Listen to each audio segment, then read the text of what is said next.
Hi, welcome to our channel. Today, we'll reveal awkward secrets from the heart. Get ready. The son is being dragged by his dad down a rarely travelled mountain path while a bus zooms by on the other side of the road. The son can't help but complain to his dad, who stubbornly ignores him, clearly trying to teach him not to rely on luck. The son quickly fires back, saying his dad's old-fashioned mindset will leave him behind without adaptation.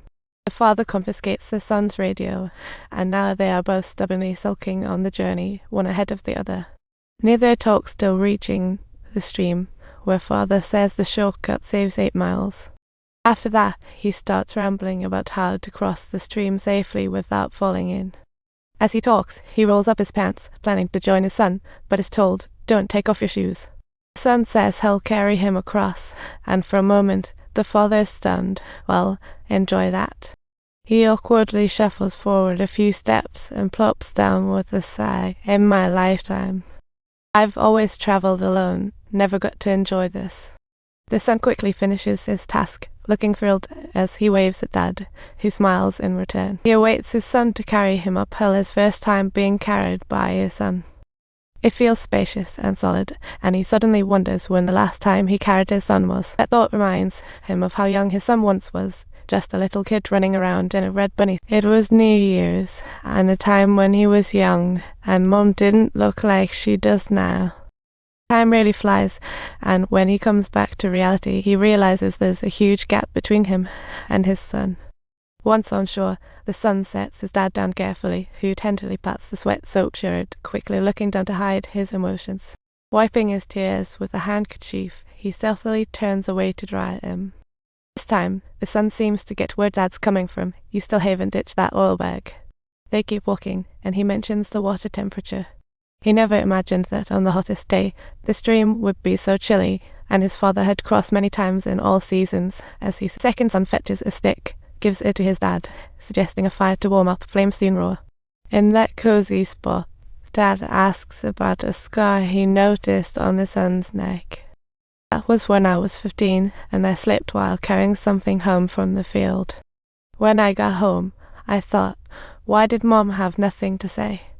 I told her not to talk, but it's all good, just like you. Son, the father reflects. Reflecting, the father recounts the day the son was born. Your mom wrote me a letter that day. Don't think just because I deliver letters all day, I've only received this one from her. I was so overjoyed. I spent all my meal money buying drinks for everyone. As Dad reminisces, memories flood back to the son. He remembers how Dad always brought firecrackers home, and they'd have such a blast playing in the village. Unfortunately, all he remembers is his father's absence, quietly whispering, "Dad, it's time to go." Did you hear that, buddy? He called me Dad. Sunlight filters through the leaves, casting shadows on the grass. The lush grass creates a magical harmony between father and son, but good weather doesn't last long. The weather in the mountains is unpredictable, and soon strong winds make the trees whistle. The path becomes challenging, and the sun flies up, leaving a rope from the mountain. They need to climb the steep slope. The son cautiously climbs, tugging the rope a few times before daring to continue. The holes in the ground are just the paths his father has trodden before. But this climb isn't easy. Being careful, they finally see Jan Genuine coming to meet them. He's there to collect the letters for the whole village because Dad accidentally rolled down the hill while delivering before. This is the son's first time learning this. After waving off Jan Genuine, he asks his dad about the details of the tumble down. Dad answers honestly, but the son falls silent for a moment. Staring at the ground, he finally squeezes out a comment. This path really is made for people.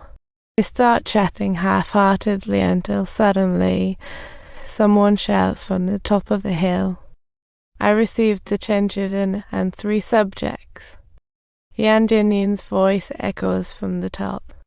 I got 2 credits for medicine and 1 for greens, and my essay was recommended to the newspaper.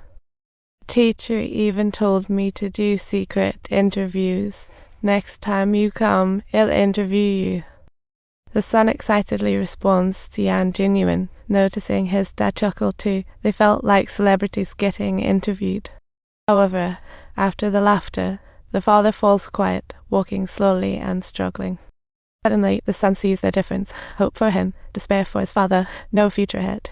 The father would never meet any of the other travelers again. Thanks for watching. If you enjoyed this story, don't forget to subscribe and drop us a comment.